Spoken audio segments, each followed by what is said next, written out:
Nous sommes dans le Massif central, à la limite entre la Haute-Loire et l'Ardèche. C'est dans ce territoire que la LPO et la mission Haies, aux côtés des agriculteurs, s'efforcent de maintenir et restaurer le bocage, avec le soutien de la région Auvergne-Rhône-Alpes et de l'Europe. Les haies des zones agricoles assument de nombreux rôles qui bénéficient à la fois aux activités humaines et à la biodiversité. Grâce à leur hauteur et à la densité de leurs branches et feuillages, les haies constituent une barrière efficace contre le vent, protégeant ainsi les cultures et le bétail des intempéries. En été, elles fournissent un confort indéniable au bétail qui peut s'y mettre à l'ombre. De plus, les arbres, grâce à leur appareil racinaire développé, facilitent l'infiltration de l'eau dans le sol et permet ainsi son stockage. La haie évite aussi le lessivage des sols dans les zones de forte pente.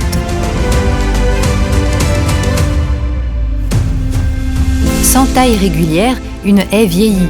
Ainsi, il est possible de tailler les haies afin de limiter leur emprise et de maintenir les services qu'elles rendent. Les produits de la taille peuvent représenter un volume de bois conséquent, valorisable en bûches ou en plaquettes. Les haies constituent aussi un abri pour la faune. Elles attirent des insectes pollinisateurs et de nombreux oiseaux auxiliaires de culture. Par exemple, les rapaces se servent des arbres comme perchoirs et contribuent à limiter les populations de rongeurs tels que le campagnol terrestre. Afin de conserver tous ces services, il est important de maintenir en bon état nos réseaux de haies et d'en planter de nouvelles pour renforcer le bocage et compenser les pertes du passé. De nombreux agriculteurs se sont déjà engagés dans cette démarche pour restaurer le bocage sur les terres qui accueillent leur bétail et leur culture. Ils contribuent ainsi à maintenir un paysage témoin d'une production agricole de qualité et respectueuse de l'environnement.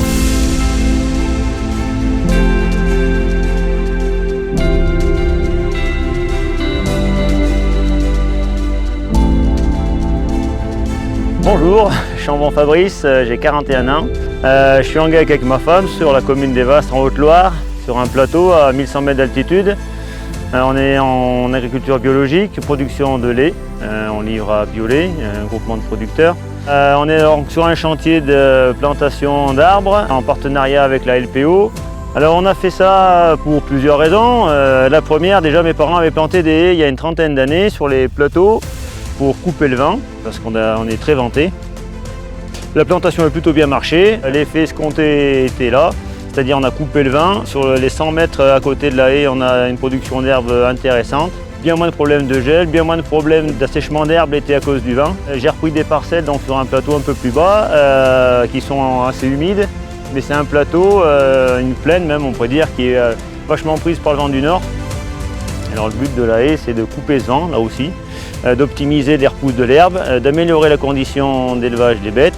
Et en partenariat avec la LPO, vis-à-vis de la pie grivèche, si on peut lui améliorer son habitat, on n'est pas contre non plus, alors d'une pierre plusieurs coups, quoi.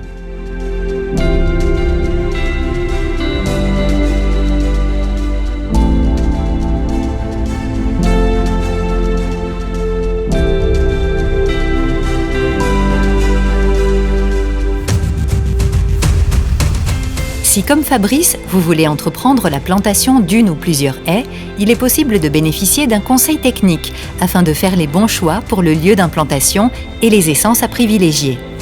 La LPO et la mission Haies Auvergne-Rhône-Alpes, ainsi que d'autres structures d'accompagnement des agriculteurs, proposent de s'engager à leur côté dans cet effort de préservation et de restauration du bocage. N'hésitez pas à les contacter pour plus de renseignements et vous joindre à cette démarche.